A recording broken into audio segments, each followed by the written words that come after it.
Benta zay sala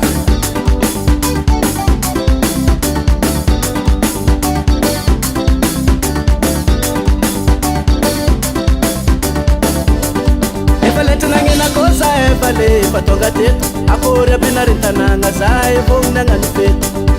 anapavinao fa le mbo manakory tsara be zay tonde alikananjy asy zay mbo efapare anare valy sekele anare mora sexuavy io efa letra nagnena kosa efa le fa tonga teto akory ampinarintanagna zay vognony agnano feto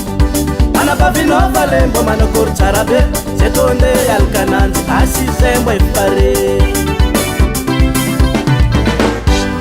andega viavy miala tanagna waro dony any tsy mody ko tsy mahazo andega viavy zala miala tanagna waro dony any tsy mody ko tsy mahazo andega viavy miala tanagna waro dony any tsy mody ko tsy mahazo andega viavy zala miala tanagna waro dony any tsy mody ko tsy mahazo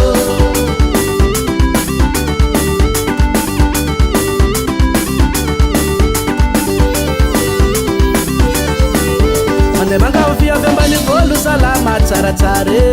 maresaka fete fomba ndrasagna mbola ke kato marobe zandry ny madame refa pare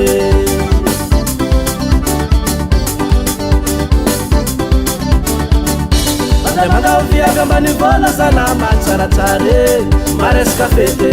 fomba ndrasagna mbola ke kato marobe zandry ny madame refa pare andega viavy miala tanagna waro dony any tsy mody ko tsy mahazo andega viavy zala miala tanagna waro dony any tsy mody ko tsy mahazo andega viavy miala tanagna waro dony any tsy mody ko tsy mahazo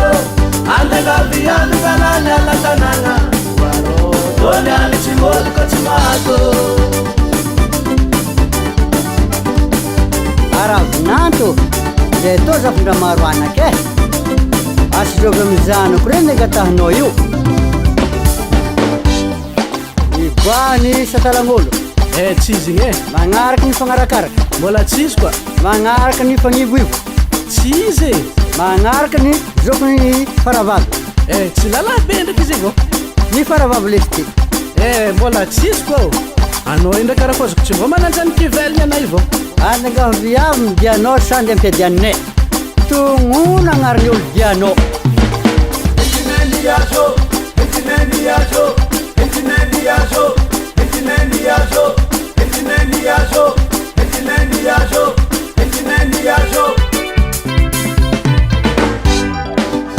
izy ravinato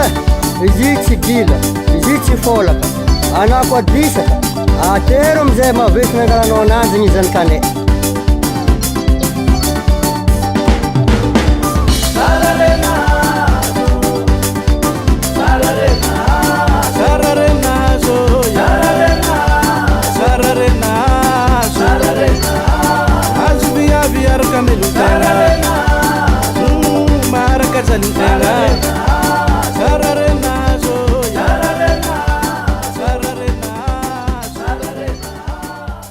Studio Benjamin Hall.